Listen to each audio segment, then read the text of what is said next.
விரல் மொழியர் வழங்கும் விரல் கொண்டு அழுத்தும் முன் தேர்தல் 2026 சிறப்பு கருத்தரங்கத்தின் தொகுப்பு பகுதி 3. விடை பெறும் தமிழ்நாடு அரசு பார்வை குறையுடையோருக்கு செய்தது என்ன, செய்ய தவறியது என்ன?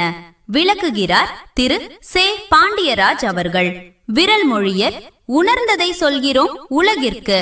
அனைவருக்கும் வணக்கம். தேர்தலில் நாம் பார்வை மாற்றுத்திறனாளிகளாகிய நாம் நிறைய விஷயங்களை கவனத்தில் கொள்ள வேண்டும் அப்படின்றதுக்காக தான் அந்த விரல் கொண்டு அழுத்தும் முன் அப்படின்ற இந்த நிகழ்வுக்கு ஏற்பாடு செய்யப்பட்டிருக்கிறது. அதாவது முதல்ல இந்திய அரசியலமைப்பு சட்டத்தின்படி நாம் எல்லோருமே சமம் அப்படின்றதுக்கான ஒரே ஒரு ஆதாரம் என்னன்னா வாக்குரிமை மட்டும்தான். அந்த வாக்குரிமையால தான் நம்ம எல்லோருக்குமே ஒரு வாக்கு தான். யாருக்குமே 2 வாக்கு கிடையாது, 4 வாக்கு கிடையாது, 0 வாக்கு கிடையாது. 18 வயது ஆயிடுச்சு அப்படின்னா அவங்களுக்கு கட்டாயம் ஒரு வாக்கு. அதுல ஜாதி வேறுபாடோ, மத வேறுபாடோ, மொழி, இனம், இல்ல கிராமத்துல இருக்கிறவங்க, நகரத்துல இருக்கிறவங்கன்ற வேறுபாடோ, ஏழை பணக்காரன்ற பொருளாதார வேறுபாடோ, பாலின வேறுபாடோ, நம்ம உடல் குறைபாடு உடையவங்க இல்லாதவங்கன்ற வேறுபாடோ, இந்த மாதிரி எல்லாம் எதுவுமே. இது ஒரு மிகப்பெரிய சாதனை. உலக வரலாற்றோட ஒப்பிட்டு பார்த்தோம் அப்படின்னா இது ஒரு மிகப்பெரிய சாதனை.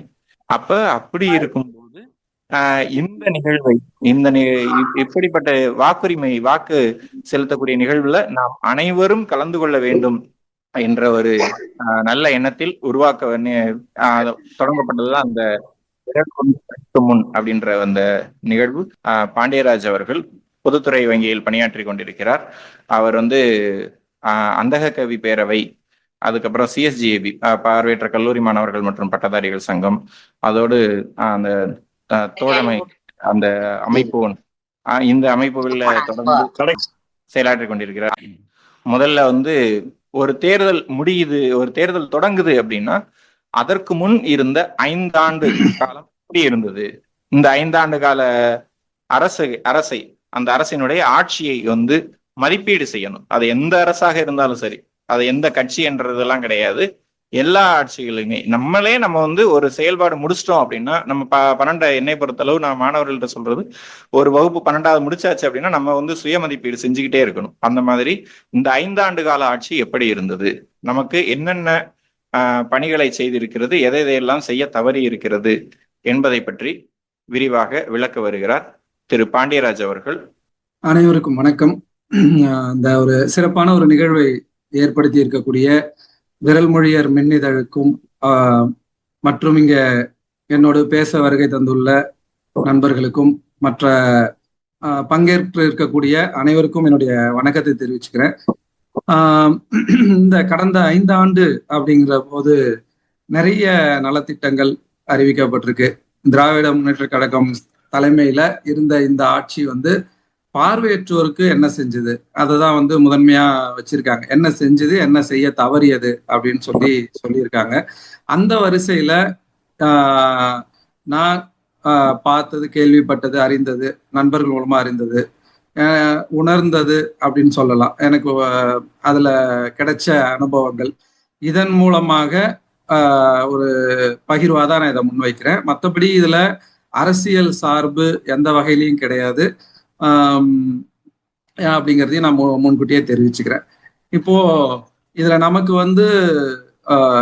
மாற்றுத்திறனாளிகளுக்கு அப்படின்னு சொல்லும் போது நம்ம பெருமளவுல கேள்விப்பட்டிருக்கிறது, திராவிட முன்னேற்ற கழகம் தான் மாற்றுத்திறனாளிங்கிற பெயரை சூட்டியது. மேலும் மாற்றுத்திறனாளிகளுக்கான நலன்களை, நல வாரியங்களை உள்ளிட்ட பல விஷயங்களை தொடர்ந்து செய்து கொண்டு வரக்கூடிய ஆட்சி அப்படின்லாம் கேள்விப்பட்டிருக்கோம். அந்த வகையில இந்த ஆட்சி பொறுப்பேற்றவுடன் தொடர்ந்து கொரோனா காலகட்டத்துல பொறுப்பேற்றாங்க. பொறுப்பேற்ற காலம் தொடங்கி நிறைய செயல்கள் அவங்க பொறுப்பேற்கும் போதே ஒரு இக்கட்டான சூழல் இருந்தது. அந்த சூழலையும் சிறப்பாக கையாண்டாங்க. அந்த காலகட்டத்து முதற்கொண்டு மாற்றுத்திறனாளிகளுக்கான ஒவ்வொரு அறிவிப்புலையும் மாற்றுத்திறனாளிகளுக்கான செய்திகளையும் குறிப்பிட்டு அறிவித்துட்டு வராங்க. உதாரணத்துக்கு அப்ப தடுப்பூசி போடப்பட்ட போது அதுல மாற்றுத்திறனாளிகளுக்கு முன்னுரிமை, அந்த மாதிரியான விஷயங்களா இருக்கட்டும், அது முன்கூட்டியுமோ இருந்துச்சு. இவங்க வந்ததுக்கு அப்புறமா அதை தொடர்ந்து சிறப்பாக செயல்பட்டாங்க.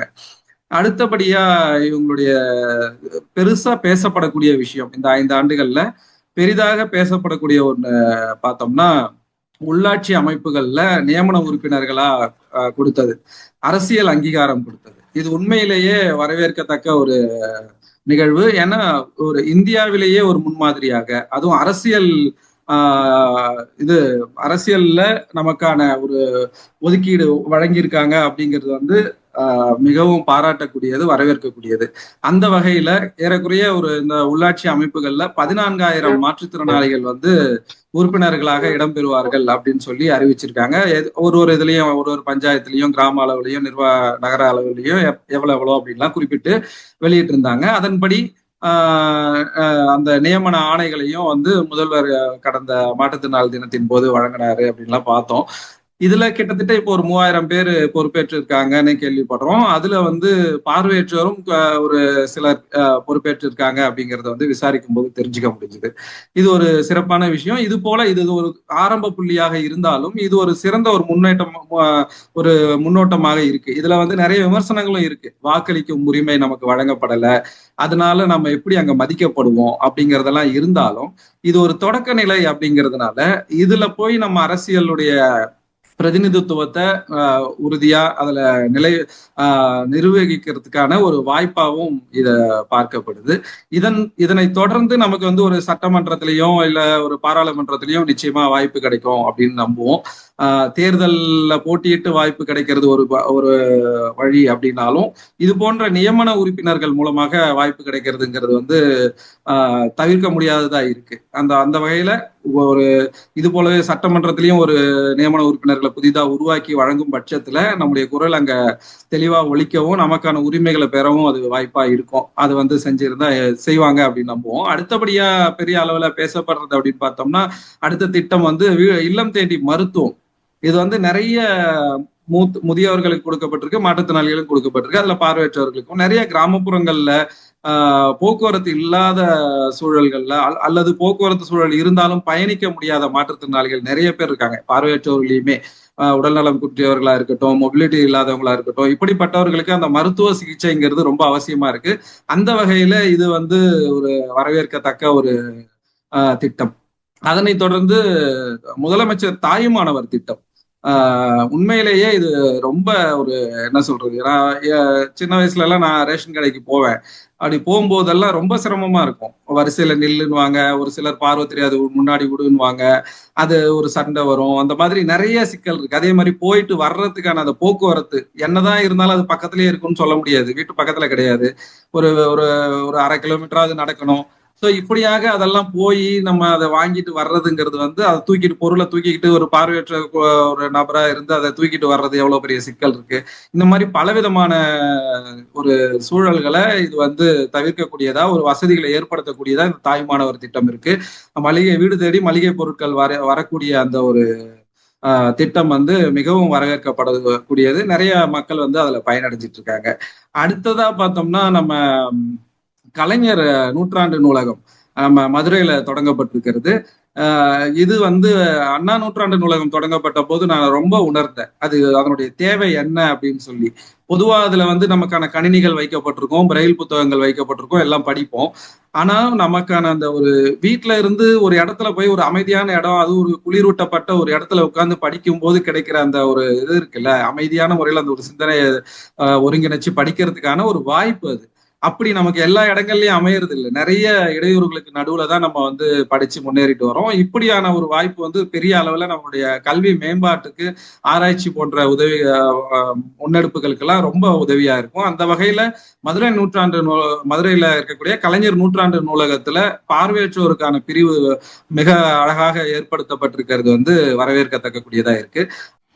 அடுத்ததாக பார்த்தோம்னா நம்ம அந்த கலைஞர் கனவு இல்லம் அந்த திட்டத்தின் கீழே மாற்றுத்திறனாளிகளுக்கு வந்து நிறைய வழங்கிட்டு இருக்காங்க அப்படின்னு கேள்விப்பட்டோம். அதில் வந்து பார்வையற்றோருக்கும் சிலருக்கு கிடைச்சிருக்கு அப்படிங்கிறது வந்து கூடுதல் மகிழ்ச்சி. அதுவும் சென்னை, திருவள்ளூர் போன்ற மாவட்டங்களில் இந்த முறை வந்து கொடுத்துருக்காங்க அப்படிங்கிறது வந்து கூடுதல் மகிழ்ச்சியை தரக்கூடியதாக இருக்குது.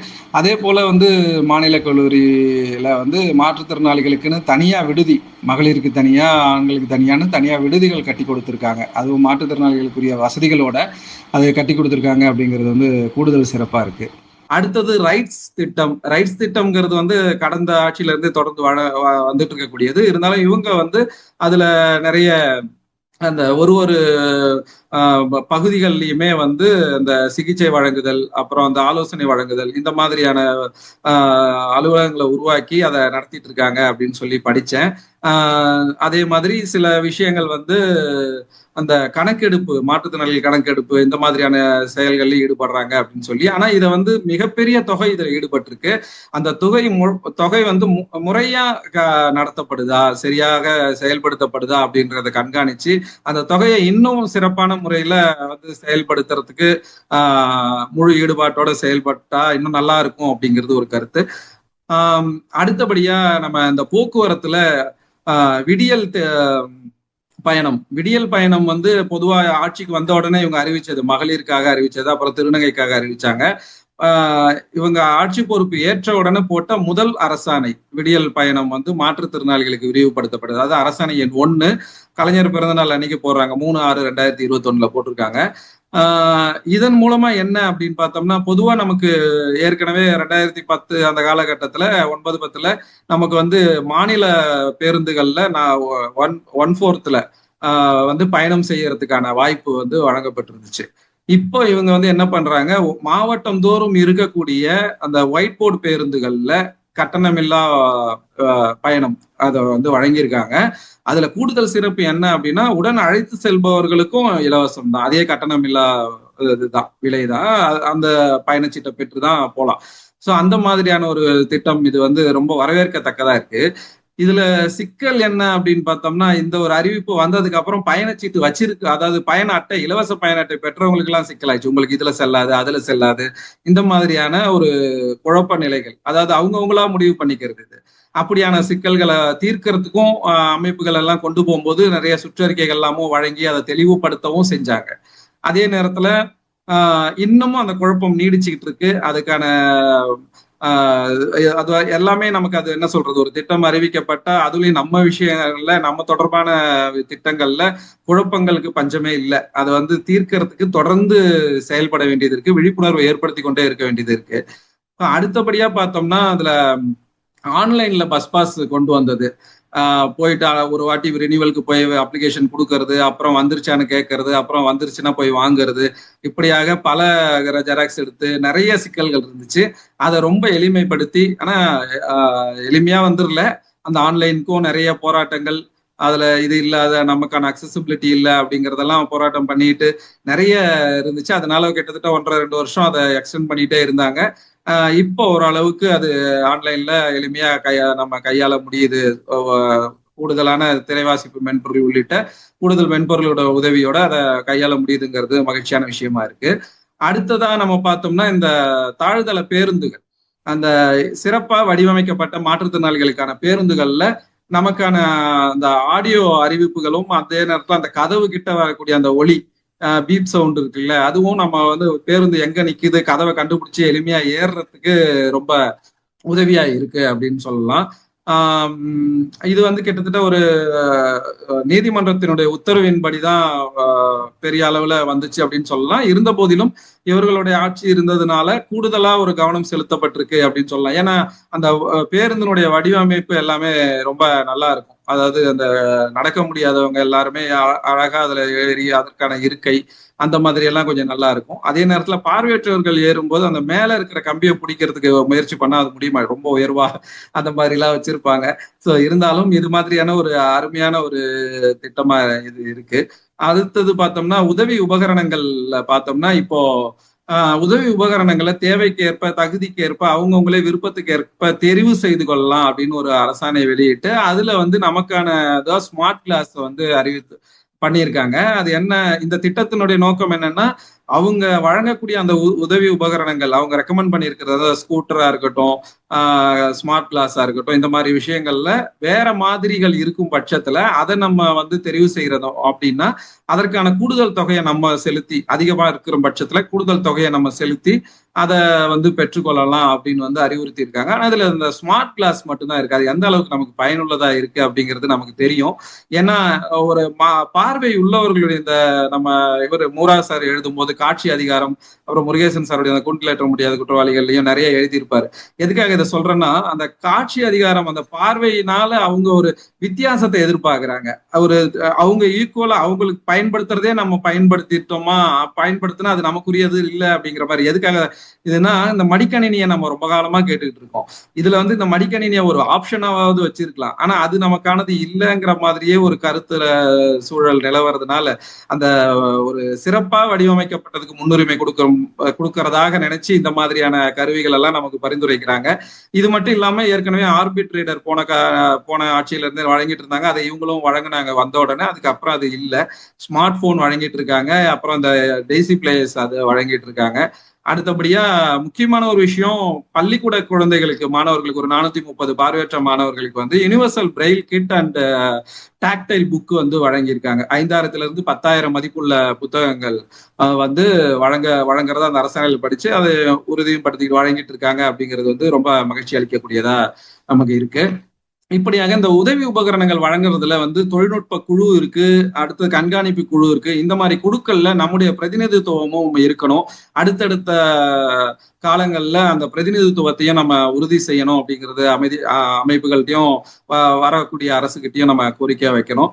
அடுத்தபடியா பார்த்தோம்னா உதவித்தொகையில வந்து நம்ம நிறைய பண்ணியிருக்காங்க. கடுமையான மாற்றுத்திறனாளிகள், பாதிக்கப்பட்ட மாற்றுத்திறனாளிகளுக்கு வந்து 1500 இருந்து 2000 உயர்த்தியிருக்காங்க. மாற்றுத்திறனாளிகளுக்கான பொதுவான ஓய்வூதியம் அந்த ஓஏபி வந்து 1000 இருந்து 1500 உயர்த்தியிருக்காங்க. அடுத்து பள்ளி கல்லூரிகள்ல படிக்கக்கூடிய மாணவர்களுக்கு வந்து உதவித்தொகைகளை இரட்டிப்பாக்கியிருக்காங்க. அடுத்தது ரொம்ப சிறப்பான ஒரு திட்டமா பார்த்தோம்னா, முனைவர் பட்டம் மேற்கொள்ளக்கூடிய PhD படிக்கக்கூடிய ஆய்வாளர்களுக்கு வந்து முதல்வர் ஆராய்ச்சி திட்டம் அப்படிங்கிற திட்டத்தின் கீழே 1 லட்சம் ரூபாய், தலா 1 லட்சம் ரூபாய் வழங்குறாங்க. அது 50 பேருக்குன்னு இப்போ நிர்ணயிச்சிருக்காங்க. ஒரு கூடுதலா விண்ணப்பங்கள் போற பட்சத்துல அதையும் நீட்டிப்பாங்க. ஏன்னா இதுக்கு முன்னாடியில இருந்தே நிறைய திட்டங்களுக்கு இப்படிதான் வந்து நீட்டித்துட்டு வராங்க. அதுக்கு முன்னாடி வந்து நமக்கு இந்த குரூப் 1 தேர்வுல வெற்றி பெறவங்களுக்கு வந்து அதாவது முதன்மை தேர்வுல வெற்றி பெறவங்களுக்கு அடுத்த நிலை தேர்வுக்கு தயாராகிறதுக்காக தொகை வழங்கிட்டு இருக்காங்க. அதை வேணுன்ற போதெல்லாம் கூட்டி வழங்கிக்கிட்டு இருக்காங்க இப்போ வரைக்கும். அடுத்தது திருமண உதவித்தொகை வந்து முன்னாடி வந்து 25,000 ரொக்கமாவும் 25,000 வந்து ஒரு பாண்டாவும் கொடுத்துட்டு இருந்தாங்க, ஒரு பத்திரமாவும் கொடுத்துட்டு இருந்தாங்க. ஒரு 5 ஆண்டுக்கு அப்புறம் அதை ரொக்கமாக்கிக்கலாம் அப்படின்னு சொல்லி இப்ப அதை ரத்து செய்து முழுமையா ரொக்கமா வழங்கலாம் அப்படின்னு சொல்லி கொண்டு வந்திருக்காங்க. அடுத்தபடியா நலவாரிய உறுப்பினர்கள் அப்படின்னு சொல்லி நலவாரிய உறுப்பினர்கள், மாற்றுத்திறனாளி நலவாரிய உறுப்பினர்களுக்கான நிறைய திட்டங்களை வந்து உயர்த்தி இருக்காங்க. ஸ்காலர்ஷிப் இருக்கு. இதுல நலவாரிய உறுப்பினர்கள் அப்படிங்கும் போது நம்ம எல்லாருமே அந்த ரெப்ரசன்டேட்டிவா இருக்கிறவங்கன்னு புரிஞ்சுக்கிறோம். அப்படி கிடையாது. அவங்க வந்து நலவாரிய குழு உறுப்பினர்கள். இந்த இடத்துல ஒண்ணு நான் குறிப்பிட விரும்புறேன். நம்முடைய பேராசிரியர் பூபதி அவர்கள் வந்து இதுல நலவாரிய உறுப்பினர்களுடைய எக்ஸ்பர்ட் மெம்பரா இருக்காரு. அந்த கமிட்டி உறுப்பினராக இல்லாம அதுல முதன்மையான எக்ஸ்பர்ட் மெம்பராக இவரை அறிவிச்சிருக்காங்க. இவர் ஒரு பார்வையற்றவரா இருக்காரு, ஒரு இளைஞரா இருக்காரு. இப்படி ஒருவரை நியமிக்கிறது இதுதான் முதல் முறைன்னு நான் நினைக்கிறேன். ஒருவேளை ஒரு இளம் வயதுல இப்படி ஒருவர் முன்னாடியே பார்வையற்றவர் இருந்திருப்பாங்களான்னு எனக்கு தெரியல. ஆனா இந்த எக்ஸ்பர்ட் கமிட்டியில இவர் தான் இருக்கிறாருன்னு நான் நினைக்கிறேன். அந்த வகையில அது ஒரு சிறப்புக்குரியதா இருக்கு. இந்த நலவாரிய உறுப்பினர்கள் அப்படிங்கிறது யாரு அப்படின்னா நம்ம எல்லாரும் தான். மாற்றுத்திறனாளியா இருக்கிற அடையாள அட்டை பெற்ற எல்லாருமே நம்ம நலவாரிய உறுப்பினர்கள் அப்படின்னு சொல்லலாம். அந்த வகையில நலவாரிய உறுப்பினர்களுடைய பிள்ளைகளுடைய திருமணத்துக்கு உதவித்தொகை கொடுக்குறாங்க. அது வந்து இதுவரைக்கும் 2000 இருந்திருக்கு, அதை 5000 உயர்த்தி இருக்காங்க. அடுத்தது விபத்துகள்ல நலவாரிய உறுப்பினர்கள், அதாவது மாற்றுத்திறனாளிகளுக்கு விபத்து ஏற்பட்டு இறக்கும் பட்சத்துல அவங்களுக்கு வந்து 1 லட்சம் நிதி உதவியா இருந்தது, அதை 2 லட்சம் ஆக்கியிருக்காங்க. அதே போல புதிதாக விபத்து ஏற்பட்டு மாற்றுத்திறனாளி ஆகக்கூடியவர்கள், கை கால் இழந்து கண் பார்வை இழந்து இப்படி இருக்கிறவங்களுக்கு வந்து அதே 1 லட்சம் ரூபாய் முன்னாடி கொடுத்துருக்காங்க. இப்ப அதை 2 லட்சமா உயர்த்தி இருக்காங்க. அது போலவே அதுல அடிபட்டு அதுல சிகிச்சை ஏற்படக்கூடிய மாற்றுத்திறனாளிகள் அடிபட்டு சிகிச்சை ஏற்படக்கூடியதா விபத்துல அடிபட்டு சிகிச்சை ஏற்படுத்துவதற்காக முன்னாடி 25,000 கொடுத்துருக்காங்க. இப்ப அதை வந்து 50,000 உயர்த்தி இருக்காங்க. அடுத்ததா பார்த்தோம்னா நலவாரிய உறுப்பினர்களுடைய குழந்தைகளுடைய கல்வி உதவித்தொகைன்னு ஒண்ணு கொடுக்குறாங்க. 10வது 12வது கல்லூரிகள்ல பட்டப்படிப்பு, முதுகலை பட்டப்படிப்பு வரைக்கும் விடுதியில தங்குறவங்க, விடுதியில தங்காதவங்க அப்படிங்கிற மாதிரி 1000ல இருந்து 2000 அதே மாதிரி 6000 7000 வரைக்கும் கிட்டத்தட்ட 4000ல இருந்து 6000 வரைக்கும் அப்படி உயர்த்திருக்காங்க ஒரு படிநிலையா. அதெல்லாம் பட்டியலிட்டா நேரம் நீண்டுட்டே போயிட்டோம். அடுத்தபடியா பார்த்தோம்னா நலவாரி உறுப்பினர்களுடைய ஈமச்சடங்குக்காக, இறுதி இறப்பு மற்றும் ஈமச்சடங்குக்காக முன்னாடி 17,000 கொடுத்திருக்கிறாங்க. அதை இப்போ ஒரு 30,000 உயர்த்தி இருக்காங்க. இப்படியாக இந்த உதவித்தொகைகள்லாம் வந்து மிக சிறப்பாக உயர்த்தப்பட்டிருக்கு. அது மிகப்பெரிய பயனுள்ளதாகவும் இருக்கு அப்படின்றது நம்ம எல்லாருக்குமே தெரியும். அடுத்தபடியா கல்வி மற்றும் தேர்வுகள் அப்படின்ற மாதிரியான ஒரு பிரிவை நான் சொல்லி ஏற்படுத்தினேன். அதுல வந்து பார்த்தோம்னா நம்ம ஸ்கிரைப் ரூல்ஸ் நம்ம சிஎஸ்ஜிபி கேஸ் போட்டு வந்துச்சு. அது வந்தது இந்த காலகட்டத்துல தான், 2021 அப்புறம் தான் வந்துச்சு. அது மிக சிறப்பாக நமக்கு பயனுள்ளதா இருக்கு. அடுத்தபடியா பார்த்தோம்னா இந்த பெரிய சர்ச்சையா இருக்கிறது இந்த மாற்றுத்திறனாளிகள் அப்படிங்கிற பொதுமைப்படுத்தலால ஏற்பட்ட ஒரு மிகப்பெரிய ஒரு பிரச்சனை, மொழிப்பாட விலக்கு. ஆங்கில பாடத்துல இருந்து விலக்கு, மாற்றுத்திறனாளிகளுக்கு விலக்கு அப்படின்னு சொன்னதுல பார்வையற்றவருக்கும் விலக்கு வழங்கி அதை ஒரு மிகப்பெரிய ஒரு சாபக்கேடாக கிட்டத்தட்ட கடந்த 2-3 ஆண்டுகள்ல படிச்ச பள்ளியில இருந்து 12ஆம் வகுப்பு தேர்ச்சி பெற்று வந்த மாணவர்கள் இப்ப ஆங்கிலத்துறையே எடுக்க முடியாத ஒரு சூழல், ஆங்கிலம் தேவையாக இருக்கக்கூடிய போட்டித் தேர்வுகள்லயும் அவங்க பங்கேற்க முடியாத ஒரு சூழலை வந்து உருவாக்கி இருக்கு. இதெல்லாம் வந்து போராட்டத்தின் மூலமா சங்கம் வந்து சரி செஞ்சிருக்கு. அடுத்தது வந்து பார்த்தோம்னா நம்ம வேலை வாய்ப்புல சிறப்பு பயிற்சி வழங்குறது, அந்த திட்டம் ஏற்படுத்தி அது பயிற்சி வழங்கிட்டு இருக்கிறாங்க. அடுத்தது வந்து நம்ம ஆசிரியர் தகுதி தேர்வு வந்து ஒரு மிகப்பெரிய என்ன சொல்றதுன்னு தெரியல. நிச்சயமாகவே இது இயல்பாகவே கொடுத்திருக்கணும். இது என்னை பொறுத்த வரைக்கும் இந்த ஆசிரியர் தகுதி தேர்வுல மதிப்பெண் தளர்வு வழங்காததை நான் எப்படி பாக்குறேன்னா, ஒரு திட்டமிட்ட அப்படிங்கிற மாதிரி எல்லாம் தெரியல, காப்பி பேஸ்ட்ல வந்த வினை மாதிரி தெரிஞ்சுது. அந்த அளவுக்கு கண்டுகொள்ளாம நம்ம துறையில இருக்காங்களோ அப்படின்ற மாதிரி. எப்படின்னு கேட்டோம்னா, நான் ஏன் இந்த குற்றச்சாட்டை வைக்கிறேன் அப்படின்னா, 2014 வழங்கப்பட்ட அந்த மதிப்பெண் தளர்வுல இருக்கக்கூடிய அந்த ஓபிசி எஸ்சி எஸ்டி பிடபிள்யூடி அப்படிங்கிற அந்த SC ST OBC BC MBC PWD அப்படிங்கிற ஒரு தொடராக அதுல 55 விழுக்காடு அப்படின்னு இருந்துச்சு. அதுல எஸ்சி எஸ்டி பிரிவினருக்கு வந்து 40 விழுக்காடு அதை எடுத்து போட்டாங்க. பிசி எம்பிசி பிடபிள்யூடிவை அப்படியே விட்டுட்டாங்கன்னு நான் நினைக்கிறேன். அதனாலதான் பிசி எம்பிசி பிடபிள்யூடிக்கு 50 விழுக்காடு எடுத்தா தேர்ச்சி அப்படிங்கிறது வந்து அதுல நம்ம பார்த்தோம். அப்போ இதுல நம்ம சிந்திக்க வேண்டியது இருக்குல்ல, பிசி எம்பிசி பிடபிள்யூடிக்கு 50 விழுக்காடு அப்படின்னா எஸ்சி எஸ்டில இருக்கிற பிடபிள்யூடி 40 விழுக்காடு எடுத்தா தேர்ச்சியா, 50 விழுக்காடு எடுத்தா தேர்ச்சியா? அப்ப எஸ்சி எஸ்டில இருக்க பிடபிள்யூடி 50 எடுத்தாதான் தேர்ச்சியா? அப்படிங்கிறது ஒரு மிக நகைப்புக்குரிய விஷயமா இருக்கு. அப்படிங்கிறது எனக்கு அந்த காலத்துல இருந்தே கடுமையான ஒரு கோபமா இருந்தது. இதுக்காக நம்ம மிகப்பெரிய போராட்டம் எடுத்து அதை வந்து கொண்டு போய் அதுக்கப்புறம் அதை திருத்தி அதை வந்து கொண்டு வந்து நமக்கு வெற்றியும் கிடைச்சிருக்கு. ஒரு மகிழ்ச்சியான விஷயம் தான். இது இயல்பாகவே சரியா பார்த்து செஞ்சிருக்கும் பட்சத்துல, அதுவும் இத்தனைக்கும் யூஜிசி முதற்கொண்டு எல்லா வகையிலுமே தமிழ்நாடு அரசுக்கு முதற்கொண்டு எல்லாமே ஏற்கனவே வழங்கிக்கிட்டு இருக்கிற நேரத்துல, உச்ச நீதிமன்றத்துல இருந்து எல்லாமே சொல்லி இருக்கக்கூடிய நேரத்துல இப்படி ஒரு தவறை நிகழ்த்தியிருக்காங்க அப்படிங்கிறது ரொம்ப வருத்தம் அளிக்கக்கூடியதா இருக்கு. அடுத்தது புத்தகம் கட்டுனர் பயிற்சியை வந்து மூடுறது அப்படிங்கிறது ஒரு அரசாணையை போட்டு, அந்த அரசாணையில பார்வையற்றோரை மிகவும் இழிவுபடுத்தக்கூடிய வார்த்தைகளை சொல்லி அதுல ஒரு அரசாணையில இடம்பெற்றது வந்து மிகப்பெரிய ஒரு இதே வந்து வேற எந்த பிரிவினரையாவது இப்படி சுட்டி இருந்தா இது ஒரு மிகப்பெரிய போராட்டமா இருக்கும். அதே முறை நம்ம மக்களும் வந்து போராடலை அப்படின்னு சொல்ல முடியாது, மிகப்பெரிய போராட்டத்தை முன்னெடுத்தாங்க. அரசும் வந்து உடனடியா அந்த செய்தியை கேள்விப்பட்டு அமைச்சர் மாண்புமிகு மருத்துவ அமைச்சர் மாசு ஐயா அவர்கள் வந்து நேரடியா சந்திச்சு இந்த பிரச்சனையை தீர்த்து வச்சாங்க. அந்த அரசாணையை ரத்து செய்யறது அப்படின்றத வந்து செஞ்சாங்க. அது ஒரு மிகப்பெரிய அரசு கிட்ட அது ஒரு தவறான செயலாக இருந்தாலும் அதனை உடனடியாக திருத்தி கொண்டு அதை சரி செஞ்சது அப்படிங்கிறது வரவேற்கக்கூடியதா இருக்கு. ஆனா அதே நேரத்துல அந்த ஒரு செயல்ல ஈடுபட்ட அதிகாரிகள் மீது எந்தவித ஒரு சின்ன நடவடிக்கை கூட எடுத்ததாக தெரியல. அப்படி இருக்கும்போது அது நம்மளுக்கான ஒரு சரி போங்க அப்படிங்கிற மாதிரி ஒரு ஆறுதல் சொல்லி அனுப்பிச்ச மாதிரி இருக்கு. சரி, இருந்தாலும் அது நடைமுறைக்கு வராதது மகிழ்ச்சி. மீண்டும் அது தொடர்ந்து நடந்துட்டு இருக்கு அந்த பயிற்சி. இப்படியாக அந்த திட்டங்கள் இதெல்லாம் போயிட்டு இருக்கு. அடுத்தது வேலை வாய்ப்பு அப்படின்னு வரும்போது சுயதொழில் வேலை வாய்ப்புல வந்து பார்த்தோம்னா நமக்கு ஆவின் பால் பண்ணைகள்ல இருந்து அந்த கடை வைக்கிறதுக்கு அந்த உபகரணங்கள் எல்லாமே ஏற்கனவே அதுக்கான மானியங்கள் எல்லாம் கொடுத்துட்டு இருக்காங்க, நமக்கு தெரியும். இப்ப இந்த ஆட்சியில என்ன பண்ணிருக்காங்க அப்படின்னா அதற்கான வாடகை முன்பணம் மற்றும் வாடகை இரண்டுலுமே விலக்கு கொடுத்திருக்காங்க. அரசு அலுவலகங்கள்ல தொடங்கப்படக்கூடிய ஆவின் பால் பூத்துக்கு உங்களுக்கு வாடகை கிடையாது, வாடகைக்கான அட்வான்ஸ் அந்த முன்பணமும் கிடையாது அப்படின்னு சொல்லி அரசாணை வெளியிட்டிருக்காங்க. இதை நிச்சயமா பயன்படுத்திக்கும் பட்சத்துல நல்ல ஒரு லாபகரமான வியாபாரமும் கூட இது நம்ம பாக்குறோம். அடுத்தபடியா பார்த்தோம்னா சாலையோரங்கள்ல தள்ளுவண்டி கடைகள் வைக்கிறதுக்கு நகர்ப்புற அந்த அந்த விதிகளின்படி நமக்கு ஒதுக்கீடு வழங்கப்படும் அப்படின்னு கொடுத்திருக்காங்க. இதுவும் நமக்கு ஓரளவுக்கு இருக்கக்கூடிய பார்வையற்றவர்கள், பார்வை குறைபாடு உடையவர்கள் வந்து இதெல்லாம் பயன்படுத்திக்கலாம்.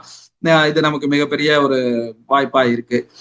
தனியார் துறைகள்லயும் நிறைய அடையாளம் காணப்பட்ட பணியிடங்களை உருவாக்கணும் அப்படின்னு சொல்லி தலைமைச் செயலாளர் தலைமையில குழு அமைச்சு அரசாணை எல்லாம் போட்டிருந்தாங்க. அதுக்கான வேலைகள் எல்லாம் நடந்துட்டு இருக்குது அப்படின்னு சொல்லி செய்திகள் எல்லாம் கூட சொல்லப்பட்டுச்சு, கேட்டோம்.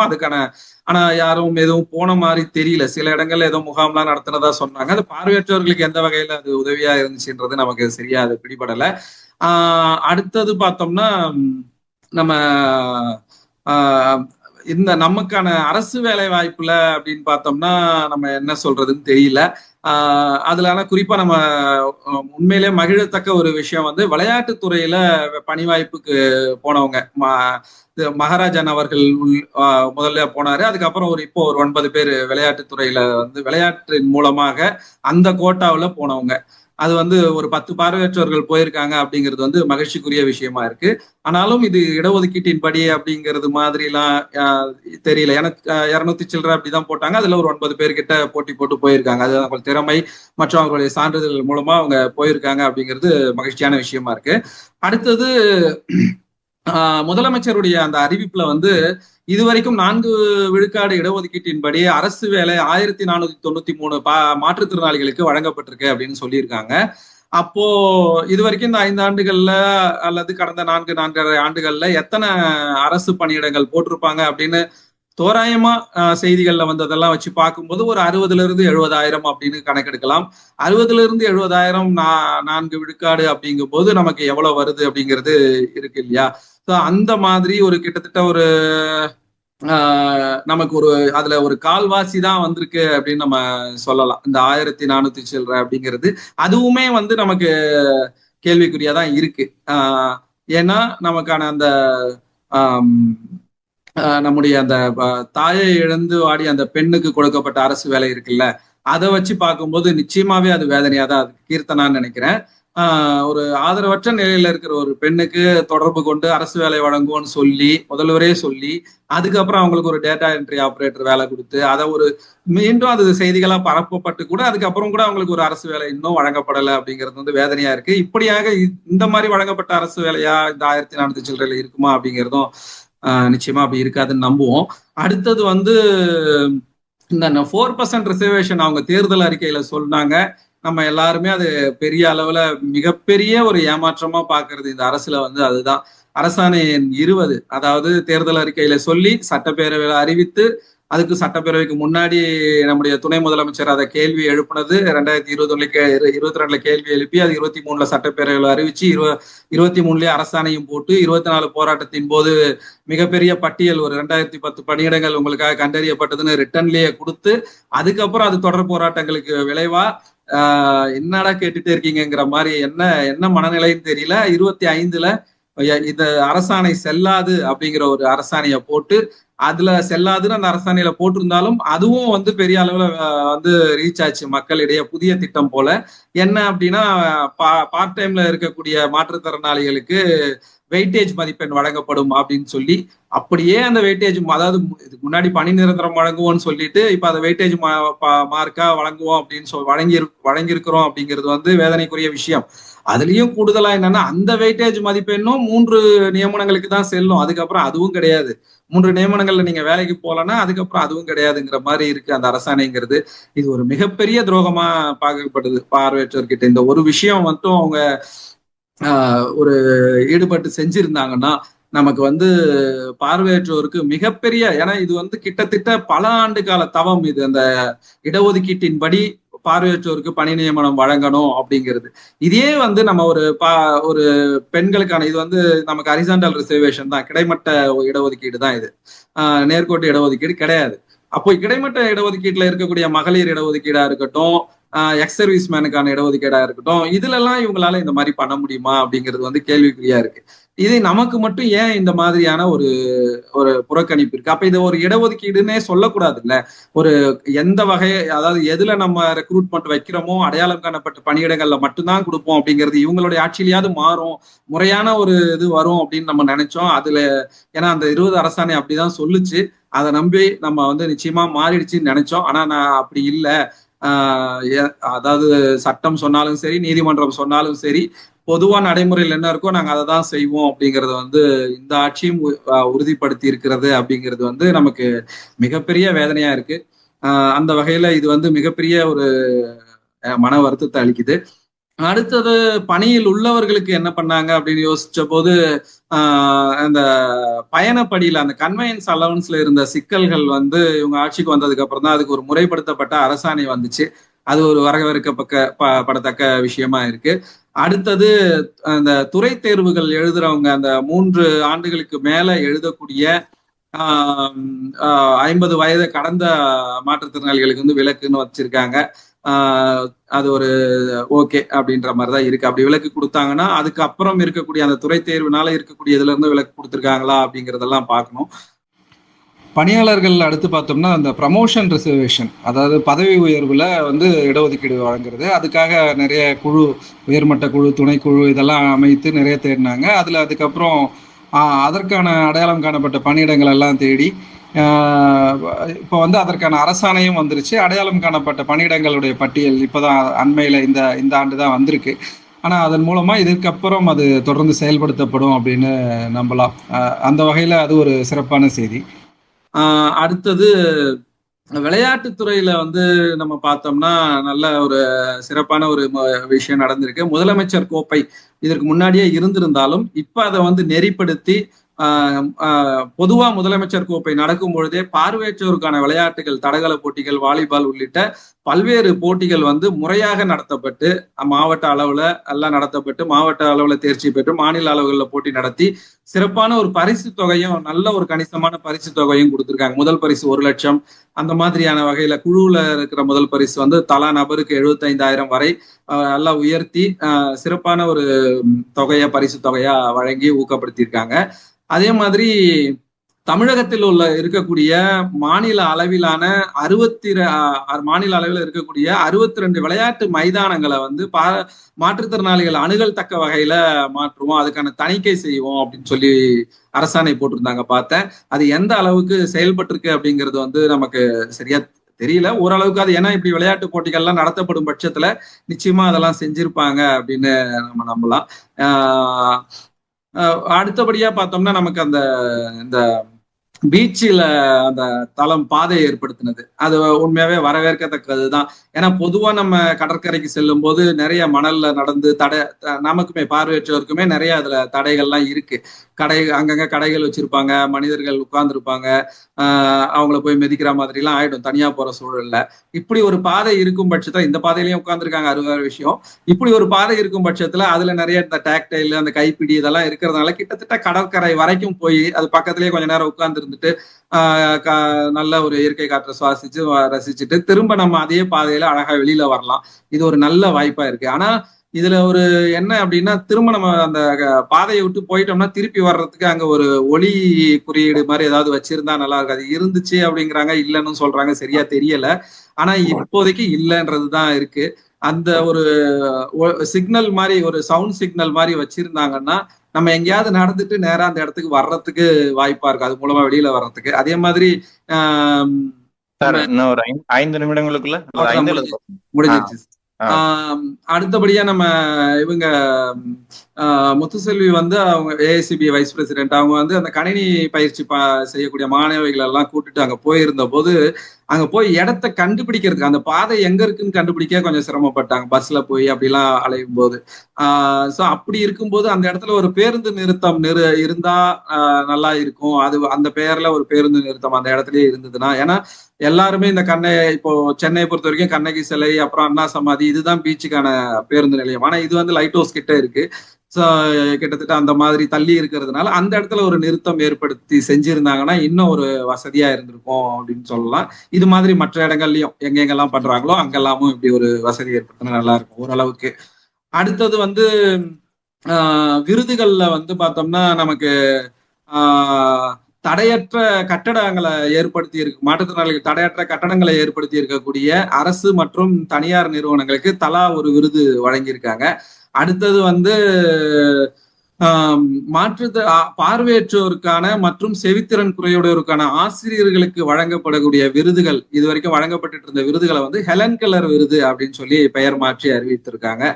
இப்படியாக இவங்களுடைய நலத்திட்டங்கள் வந்து மிக நீண்டதாக, நலத்திட்டங்கள் பெரிய அளவுல இருந்தாலும் நமக்கான உரிமை, இந்த பணிவாய்ப்பு உரிமைங்கிறது வந்து கிடைக்கல அப்படிங்கிறது வந்து நம்பி இருந்து அதை கிடைக்கல அப்படிங்கிறது மிகப்பெரிய வருத்தமா இருக்கு.